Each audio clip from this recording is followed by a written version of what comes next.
pum. Ya, la clase está siendo grabada a partir de este momento.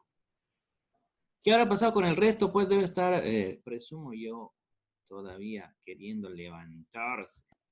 Dicen, es que usted siempre dice 7:30 y hoy dijo antes, más bien me levanté así de casualidad, entonces debe ser eso también. Ah, bueno, me levanté muy guapo hoy día, entonces. Están todos relajados, ya. Vamos a ver un poco el registro para ver cómo está nuestra ejecución de clases. Hoy día estamos en 8 de junio. Ya no falta mucho para terminar el semestre, ¿no? Estamos hablando, por si acaso, la próxima clase, que es 11 de junio, es feriado, ¿no? No sé decirles de qué, es un feriado nacional que tengo aquí registrado. No sé qué se recuerda o qué será.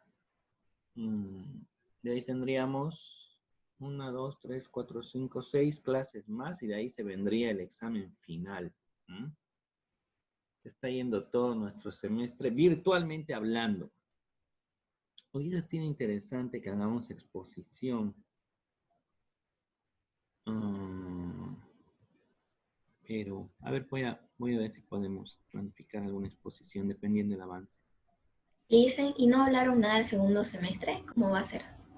Por ahora, lo que se tiene es que va a ser también virtual, ¿no? Va a ser virtual. No ¿Virtual sabemos también? si va a ser todo el semestre o si parte del semestre, dependiendo, pues porque todos están a las disposiciones que el gobierno nacional emita, pero por lo pronto va a ser virtual. ¿Cómo será eso, no, de inscribir las materias? Imagino que ya van a salir igual comunicados, los cuales nos van a transmitir a nosotros para que en los distintos grupos de WhatsApp nosotros retransmitamos y ustedes pues estén con información plena para ver el tema de registrar materias y todo eso. De alguna forma, si bien lo que no hay es clases, de repente el plantel administrativo con fines de poder materializar esto de la inscripción, pues de cierta forma pueda trabajar, ¿no? Claro. Ok, vamos a compartir pantalla.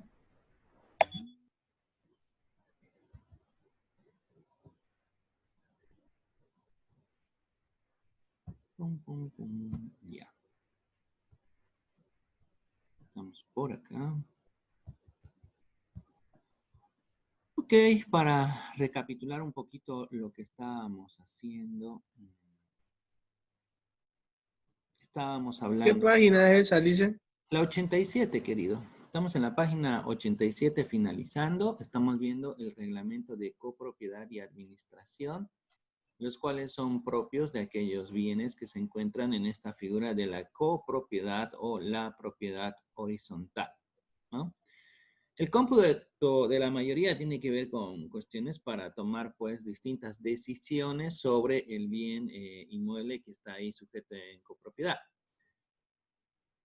La asamblea, decíamos, va a quedar pues constituida con la presencia de aquellos copropietarios que por lo menos vayan a representar pues los 2/3 del valor del edificio en su totalidad, ¿no? Este es el quórum inicial que se solicita para poder instalar, ¿no es cierto?, la asamblea. Asimismo, dentro de ella van a ser válidas todas aquellas resoluciones que se vayan a tomar por aquellos que representen, pues, la mayoría, ¿no es cierto? Es decir, por lo menos la mitad más uno de todos los copropietarios que representen el valor en la alícuota parte, bueno, pro indiviso, pues de ese condominio, ¿no? O ese bien inmueble que está sujeto a copropiedad. Asimismo, la asamblea, si no puede deliberar por falta de quórum, lo que se va a hacer es emitir una segunda convocatoria para que en los próximos 10 días puedan nuevamente reunirse y, bueno, pues aprobar las distintas resoluciones entre los que estén ahí presentes. La resolución será válida si es aprobada por un número de votos que represente por lo menos el tercio de los propietarios y al menos un tercio, ¿no es cierto?, del valor del edificio. Bueno, se manejan aquí dos parámetros, ¿no es cierto?, el número de copropietarios y también se maneja el porcentaje de acuerdo a el valor total del edificio. Asimismo, también, por ejemplo, se requiere, ¿no es cierto?, de la mayoría de votos, o al menos de aquellos que representen la mitad del valor del edificio para emitir resoluciones referente a la otorgación o la revocación de los distintos poderes de administración, por un lado, como también de aquellos poderes específicos cuando estén viendo posiblemente en el próximo semestre la materia de derecho procesal civil. Van a ver que para entrar a un proceso judicial se necesita, por más poder de administración que tú tengas de una de estas figuras de copropiedad, o aunque sea una persona jurídica, colectiva, van a encontrar que se necesita sí o sí de un poder específico, ¿no? Entonces, es necesario, ¿no es cierto?, que por lo menos la mitad del edificio pues esté otorgando esa autorización para estas acciones. Las resoluciones judiciales que tienen por objeto de disponer ciertas innovaciones, algunos equipamientos, ¿no es cierto? Se supone que también tiene que ser en base a establecer pues parámetros que vayan a incrementar la eficiencia o el aprovechamiento de todas las áreas de ese condominio. De igual forma, se necesita también de un número de votos que represente la mayoría de los propietarios o por lo menos de 2/3 del valor del edificio. La asamblea no puede deliberar si no constan pues que todos los copropietarios hayan sido citados, hayan sido comunicados, ¿no es cierto?, en la realización de esta asamblea. Estaba quejando yo el otro día en mi edificio, pues hubiesen realizado ya unas 2 o 3 reuniones de copropietarios y no, al menos a mí no me avisaron, ¿no? Entonces estaba reclamando ese aspecto, ¿no? La deliberación de la asamblea se hará constar en un libro de actas. Bueno, es un libro normal que se compra, ¿no es cierto?, en cualquier librería, el cual se hace una apertura ante un notario de fe pública para que a partir de ahí el administrador vaya pues registrando, ¿no es cierto?, para que quede una constancia material de todas las reuniones y resoluciones y decisiones que se han tomado en las distintas reuniones que se han establecido. ¿Qué va a pasar con fenómenos como la venta y demolición de la propiedad? Bueno, esto está contemplado, ¿no es cierto?, por si acaso. Por ejemplo, si el edificio fuese destruido en su totalidad o en una parte que represente por lo menos, ¿no es cierto?, los 2/3 de su valor, cada uno de los copropietarios pues podrá solicitar la venta del terreno y de los materiales que se puedan aprovechar todavía dentro de él, salvo que existiese alguna otra resolución donde ellos se pusiesen de acuerdo en otro sentido. En caso de una destrucción de una menor parte que la que acabamos de señalar, pues la asamblea va a tener que resolver sobre si es que se va a proceder a su reconstrucción o en su defecto, si de repente algunos sí quieren vender, otros no quieren vender, otros sí quieren contribuir a la reconstrucción y otros ya no están de acuerdo, ¿no? Entonces, por lo menos se necesita de 3/4 partes del valor del edificio para que ellos decidan hacer una reconstrucción o en su defecto, pues ya verán qué van a hacer. Posiblemente decidan ya no construir y tengan que vender, ¿no es cierto?, sus alícuotas partes. Precisamente, si uno más de los copropietarios se negara a participar de la reconstrucción, este va a quedar obligado, ¿no es cierto?, a ceder esa su alícuota parte, pero hay preferencias, no es que directamente lo van a lanzar al mercado externo. sino que primero deberá verse si alguno de los otros copropietarios no quiere realizar la adquisición de esa porción, y en caso de que ninguno de ellos finalmente decida, opte, ¿no es cierto?, por la compra de esa porción, pues recién se va a ofertar al público en general. Por supuesto que de por medio tienen que haber los estudios periciales necesarios que vayan a determinar pues cuál es el valor, ¿no es cierto?, comercial de ese terreno. Salvo lo dispuesto en leyes especiales, en caso de quedar el edificio en estado ruinoso, pues prácticamente puede ser, ¿no es cierto?, que la mayoría de los copropietarios, o al menos aquellos que representen la mitad del valor, ellos pueden resolver por la reconstrucción o en su defecto directamente por la demolición y la venta del terreno, así como de los materiales.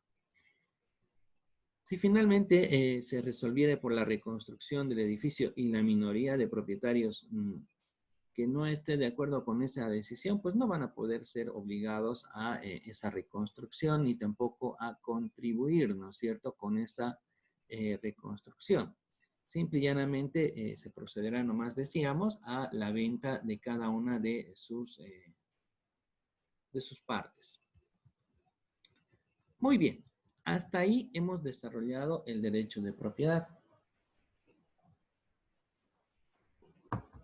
El derecho de propiedad y de copropiedad. Estamos hablando del primer derecho real que estamos viendo y analizando. Ahora vamos a entrar a analizar los otros derechos reales, hablando de los que restan, pues, ¿no es cierto?, los que recaen sobre cosa ajena, empezando de aquellos de simple goce y disfrute, y para el final van a quedar ya los de crédito o garantía. El primero que aparece a colación se llama, ¿no?, la servidumbre. La servidumbre es un derecho real que recae, por supuesto, sobre cosa ajena, donde nos vamos a encontrar en una figura de una restricción. Es una restricción para aquel propietario que lastimosamente se va a ver afectado para poder, ¿no es cierto?, contribuir o apoyar a otro propietario de un fondo continuo, seguramente, para que el otro pueda ejercer libremente, pues, su derecho, para que el bien que esté ahí perjudicado, pues, pueda cumplir con alguna función y sea útil, ¿no es cierto? Bueno, ¿qué es lo que pasa? Pasa que nos encontramos ante una figura de que el fondo continuo no pueda tener, quién sabe, ninguna utilidad, precisamente si no es con la constitución de una servidumbre a favor, ¿no es cierto?, de ese fondo, para que el mismo pueda ser explotado, pues, de forma que pueda ser útil y que pueda cumplir una función, ¿no? Entonces, prácticamente hay ciertos actos de disposición que recaen sobre un bien ajeno, ¿no es cierto?, precisamente porque se van a ver mermadas algunas de las facultades que tienen que ver con el derecho propietario. En caso de duda sobre si existiese o no una servidumbre que se constituya a favor de un terreno, bueno, se supone que se va a hacer cualquier interpretación sobre aquel fondo que se encuentra, pues, grabado. Enseguida vamos a ampliar, no se preocupe. Tenemos derechos reales, servidumbres reales por un lado y servidumbres personales. Bueno, ya van a ver que es una clasificación un poco antojadiza prácticamente, porque ya se ha desconocido la existencia de cualquier servidumbre personal, ¿no? Pero bueno, las servidumbres se clasifican desde distintos puntos de vista.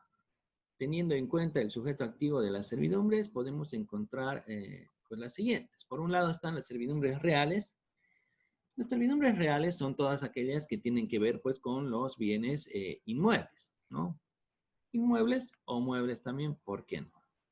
Mientras que las servidumbres personales son aquellas que, pues, están establecidas de alguna forma ante lograr alguna utilidad a favor de una persona determinada. Estas las vamos a dejar todavía en suspenso. Ojo, ya no existe, ¿no es cierto?, ningún tipo de servidumbre, decíamos en su momento. Clasificación de las servidumbres reales. Por un lado tenemos aquellas que son continuas. ¿Por qué se llaman continuas? Se llaman continuas porque estas están ahí presentes en todo momento de forma constante, ¿no? Por ejemplo, hablamos sobre la existencia de algún acueducto, o sea, un paso, ¿no es cierto?, de alguna tubería o algún canal de agua. Eso es constante, eso es todo el tiempo, ¿no? O de repente es una servidumbre de vista. La de vista también, no sé, tal vez para los rayos del sol o algo así, pues también tiene que ser o es establecida como una servidumbre constante, ¿no? Porque está ahí presente todo el tiempo. Asimismo, tenemos las servidumbres discontinuas. Estas servidumbres discontinuas, por ejemplo, podemos señalar pues las de paso, ¿no? Las de paso que tienen que ver con que la persona no es que está ahí constantemente en ese pasillo o en ese espacio para entrar y salir. Entra, ya está, sale, ya está, pero no está ahí, yendo de punta a punta. No sé, ya llegué aquí, me voy al otro lado, vengo aquí, ahí llega al otro lado. No. Por eso es que es denominado continua, ¿no? Podrían algunos decir que es continua, perdón, es discontinua, pero otros podrían señalar que es continua porque esa servidumbre está ahí todo el tiempo, ¿no? Estamos hablando de las servidumbres de paso, les decía, ¿no? Generalmente, cuando nosotros hablamos de servidumbre, la primera figura que se nos viene a la cabeza es, a ver, la que les voy a dibujar.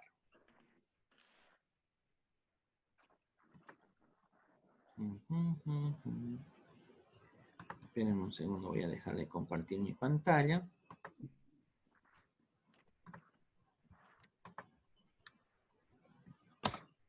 Ups, no puedo. Ahí, ahora sí. Ok. Oh, ya tenemos 12 participantes. ¿Dónde estarán los demás que se duermen? Vamos a poner pizarra. Bueno, vamos a intentar graficar la típica servidumbre que todo el mundo conoce y que es la que se ubica, ¿no? Por un lado, ahí está el acceso a la vía pública. Aquí tenemos un terreno, ¿no es cierto? Por aquí vendrá, quién sabe, otro y otro. Bueno, estamos ante la figura de que existe algún terreno que se encuentra... Ups, esa raya no tenía que salir. A ver qué color es este. Estamos hablando de una propiedad que se encuentra, quién sabe, aquí atrás, la cual no tiene acceso a la vía pública. A eso se llama o se conoce como una propiedad enclavada. Entonces, para que esta propiedad tenga acceso, pues una de las que está aquí tiene que cederle el espacio. Pero no es que le va a ceder un espacio así, así, así, así, así para llegar a la calle, ¿no? Tampoco es que le va a ceder un espacio que cruce así transversalmente todo el terreno perjudicando. Se supone que el espacio va a ser, ¿no es cierto?, en la medida que menos perjudique, un pequeño pasillo por ahí, ¿no es cierto? Este fondo o este terreno que se está beneficiando con esa servidumbre discontinua de paso, pues se llama el fondo dominante. Este es el dominante, ¿no? Y el que está dando aquí el espacio, el que se ve afectado lamentablemente en el ejercicio de su derecho es el fondo sirviente. Ok, ¿no? Entonces, esta es la típica figura de la servidumbre. Pese a que la persona entra, sale, entra, sale, entra, sale, este tipo de servidumbre está clasificada como una servidumbre discontinua. Ahora, si fuera una servidumbre que tenga que ver con la luz, ¿no es cierto? O sea, una servidumbre que tenga que ver con un acceso de un acueducto, que eso es constante, a esa se la denomina como una servidumbre continua. Bien, vamos a cerrar esta pizarra. Y vamos a... Entonces dicen, Sí, los escucho. una servidumbre continua sería la misma figura y las dos casas, pero que por ella pase una tubería de agua, digamos, de afuera hacia la de adentro, ¿no?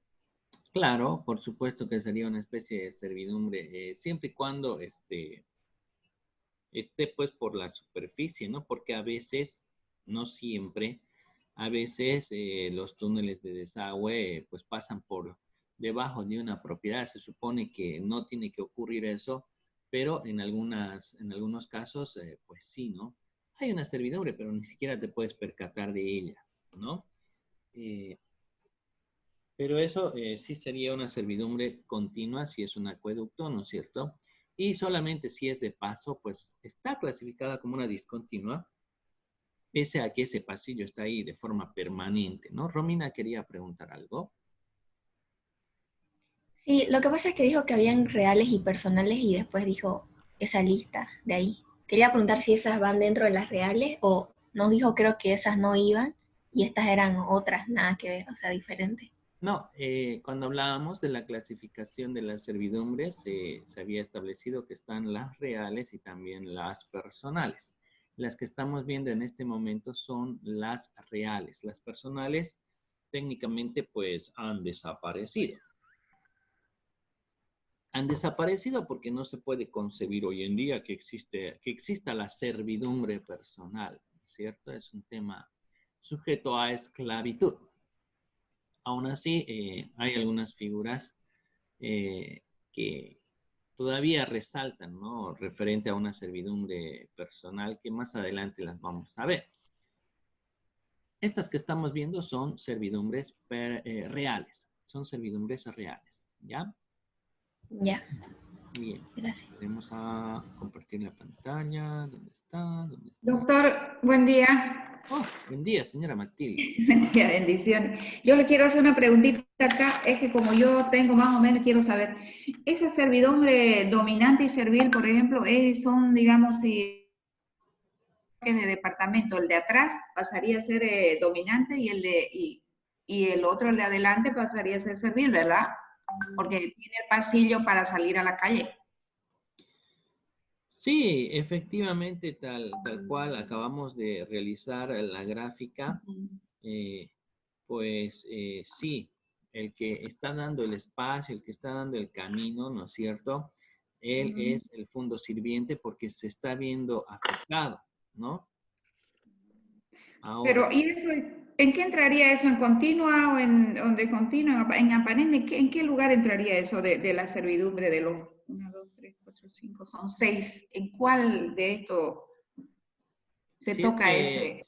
si es que vamos a dar una servidumbre de paso, esa es Ujú. una discontinua. Ah, discontinuo, ok. Vale. Lice, Sí. No ¿y es- qué pasa si el terreno del de adelante se niega a darle ese paso? Lo puedes solicitar, pues, vía judicial, ¿no es cierto? Puedes iniciar un proceso judicial donde ahí vas a lograr la imposición, porque este es un derecho, esto está establecido por la ley, ¿no? Si es que no te puedes poner de acuerdo, ¿no es cierto?, con tu vecino. Es parecida a la ley esa que nos enseñó esa ¿cómo se llama? Ya no me acuerdo ya. La 247, Sí, ¿cómo se llama? la ley de regularización de derecho propietario, ¿o no? No, no era eso, había otro que tenía que dar espacio, también se ponía de acuerdo con el propietario que está en la punta de mi lengua y no puedo hablarlo, y que tenía que darle espacio para que salga y si en caso, digamos, de que no quería, podía uno acudir a un... No me acuerdo ahorita muy bien. Bueno, será otra cosa. Otra cosa, doctor, antes que avance, ¿qué pasa con la demolición la demolición, digamos, de un edificio? ¿Qué pasa en ello? Venta y demolición de la propiedad. ¿En qué caso? ¿Cómo se da esto? Ya, bueno, En nuestro país es muy poco común, ¿no es cierto? Pero si usted revisa qué ocurre, por ejemplo, en países como Estados Unidos, hay edificios que ya tienen cierta antigüedad y que los mismos son demolidos, uno por seguridad y otro porque ya han cumplido con su vida útil, ¿no es cierto? Entonces, ahí es donde ellos ya toman la decisión para proceder a su demolición, ¿no es cierto? Ahora, aquí en nuestro medio, de repente, no sé, se me ocurre, ha habido un atentado terrorista donde han puesto una bomba, o de repente ha venido un vehículo que ha chocado, ¿no es cierto?, con la estructura, afectando seriamente, ¿no es cierto?, al edificio. También es ahí donde ellos tienen que reunirse y ponerse de acuerdo para poder que se llama, ver pues si van a proceder a su reparación, reconstrucción o finalmente si es que van a proceder a su demolición. Y en caso de un terremoto, un temblor que afecte la base de abajo, yo qué sé, ¿qué pasaría ahí, no? También, por supuesto, ese sería También ponerse otro de acuerdo, ¿no? ejemplo muy claro donde si se ve una afectación en la estructura de todo el edificio, pues tienen que tomar ya esas decisiones. En conjunto. Ok, perfecto. Gracias, doctor. Ok. ¿Alguna otra pregunta? Listen, la verdad que no me quedó muy claro el tema de la servidumbre. ¿En qué caso se aplica esto? O sea, ¿quién puede tener un terreno atrás de una casa? No entiendo. Oh, es que, claro, usted, producto de su juventud, presumo yo, tal vez ve la figura un poco imposible o difícil. Allá en la ciudad de Sucre, por ejemplo, yo he podido ingresar a varios inmuebles donde tienes que entrar por pasillos. Tienes que entrar por pasillos hasta la casa que se encuentra en el fondo, ¿no? Entonces, no es que uno decida comprar, te tocó nomás, pues te tocó comprar, invertir o no había otra salida, ¿no es cierto? Y lamentablemente, por eso se llama así la figura, tú te encuentras en una propiedad enclavada. ¿Qué es una propiedad enclavada? Una propiedad enclavada es aquella que no tiene acceso a la vía pública. Entonces, cuando estás ante esa figura, no queda más pues que buscar la apertura de un paso, una servidumbre de paso que está clasificada como una servidumbre discontinua. Acá no conozco, así hay, por ejemplo, entre el segundo anillo y el primer anillo de la prolongación Beni, ¿no es cierto? Hay un lavadero y un poquito más entrando del segundo al primer anillo a mano derecha, van a encontrar que hay unas rejas grandes y ahí dice calle privada. Dice, ¿no? Calle privada. En realidad es una apertura de acceso a la vía pública de todas esas casas que se encuentran ahí adentro, ¿no? Les voy a pasar la ubicación yo por el grupo de WhatsApp para que ustedes puedan ver, e inclusive está ahí con su letrero. Entonces, En la calle Sara también, doctor.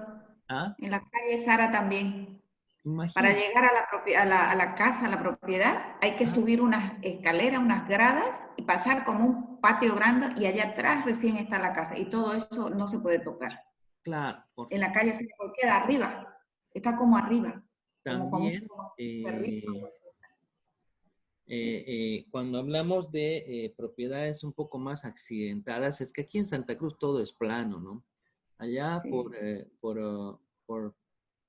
por Monteagudo, por Muyupampa, provincias que son de Chuquisaca, las personas que tienen ahí sus terrenos, pues tienen que hacer accesos, ¿no es cierto?, para poder llegar, entrar, salir, meter vacas, camiones, tractores, qué sé yo. Y esos senderos, esos caminos que hacen, pasan necesariamente por las propiedades vecinas, ¿no? Entonces, también se constituyen esas servidumbres porque son necesarias. No hay por dónde más ir, no hay otro camino. Y ahí están las rejas, los portones de los otros copropietarios, bueno, que no son copropietarios, son covecinos de los vecinos, donde tú abres una reja, tienes que cerrar, sigues avanzando, abres otra reja, cierras, sigas avanzando hasta que llegas a tu propiedad, ¿no? ¿Y por qué no vas directamente sin afectar? Porque hay terrenos pues por todo lado y esa vía, ese sendero es el único acceso que hay. Entonces ahí tenemos otra figura donde sí o sí es necesario esto de la servidumbre, ¿no? Entonces de a poco ya cuando ustedes vayan un poquito entrando a su vida adulta, ¿no es cierto? No les estoy diciendo que somos inmaduros, por si acaso. A lo que me refiero es que cuando ustedes ya tengan responsabilidades, estén bajo figura de comprar algún bien inmueble para vivir con su familia, pues ya van a encontrar esto todavía un poco más común o van a, quién sabe, visitar a algún amigo que tiene alguna casa bajo esa figura, ¿no? Bien, entonces decíamos, las servidumbres discontinuas serán aquellas que no están ahí siendo utilizadas en todo momento y de forma constante, pero están presentes, ¿no? Están presentes como sería, por ejemplo, una persona que tenga que pasar por cierto sendero donde afecta la propiedad del vecino para poder ir a traer agua, o decíamos también que sería la típica servidumbre de paso, que es la que hemos graficado hace algún momento en nuestra pizarra. Otra clasificación, ¿no? Están, por ejemplo, las servidumbres aparentes. ¿Qué es una servidumbre aparente? Una servidumbre aparente es aquella que está identificada mediante algún símbolo externo, ¿no? Puede ser un portón, puede ser una ventana para la vista o cualquier otro, ¿no? Si se dan cuenta, esta servidumbre aparente también puede ser continua o también puede ser discontinua. Puede ser para un tema de vista como también puede ser para un tema de paso. O sea que no vayan a pensar que se clasifican de una sola manera y ya está. Si hablamos de una servidumbre de paso, esa es una servidumbre discontinua y esa puede ser una servidumbre aparente como también puede ser una servidumbre no aparente, ¿no? La servidumbre aparente, el ejemplo que podemos encontrar acá es precisamente el que yo les decía. Esa que está ahí entrando del segundo anillo hacia el primer anillo de la prolongación Beni a mano derecha, pasando un lavadero, van a ver una casa muy grande donde hay puras rejas y al lado está un portón y ahí dice un letrero, ¿no? Hay un letrero donde dice calle privada. ¿Eso qué es? Es una servidumbre de paso discontinuo aparente, ¿no? Muy bien. Vamos con el siguiente, las servidumbres no aparentes. Estas servidumbres no aparentes, pues prácticamente no se las puede ver. Están ahí constituidas y ustedes no tienen ni la menor idea de que la servidumbre está ahí fija, establecida, ¿no? Por ejemplo, podemos estar hablando de todas aquellas casitas, viviendas que están en proximaciones del aeropuerto El Trompillo, ¿no? ¿Qué es lo que ocurre por el aeropuerto El Trompillo? Bueno, el aeropuerto El Trompillo ha quedado tan céntrico, ¿no es cierto?, que pues todas las construcciones que están ahí adyacentes, me refiero, ¿no es cierto?, que generalmente las pistas están construidas en orientación de norte a sur, ¿no? De norte a sur, porque generalmente el viento siempre viene del norte. Y si no viene del norte, pues viene del sur, por lo general, ¿no? Y ustedes saben que las aeronaves, pues, tienen bastante incidencia con el viento. Finalmente, si los aviones vuelan, es por el aire, por el viento, ¿no es cierto? Las turbinas que hacen, botan viento, ¿no?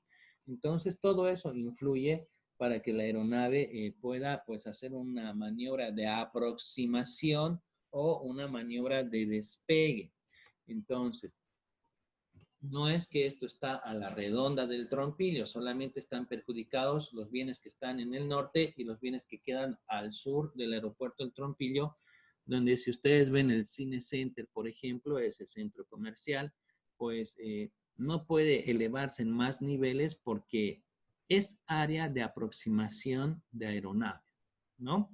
Y todos aquellos vecinos que están por ahí cerca, en esa latitud, pues tampoco pueden construir edificios, ni mucho menos porque es área de maniobra, ya sea para aterrizar o despegue de aeronaves. No hay ningún letrero, pero está eso ahí establecido por normativa municipal, seguramente, donde ustedes van a poder ver y apreciar pues la existencia de esa servidumbre.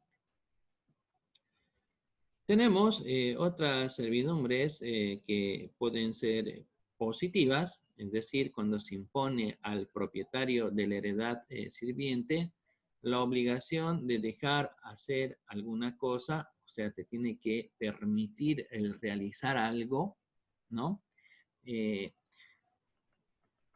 Si mi vecino de repente necesita que pasen por mi terreno postes de alumbrado público, entonces él tiene que dejar que yo entre, ¿no es cierto?, a constituir esa servidumbre, a meter maquinaria, a plantar los postes, ya sea con la empresa que se encarga de la distribución, ¿no es cierto?, o quién sabe, esto está terciarizado o es obligación de mi persona como propietario el plantar esos postes, ¿no? Entonces, él tiene que permitirme hacer ese algo dentro de su terreno. Por eso es una prestación o es una servidumbre positiva. O en su defecto, una servidumbre negativa, la comunicación se va a cortar en cualquier momento, de ahí nos volvemos a comunicar.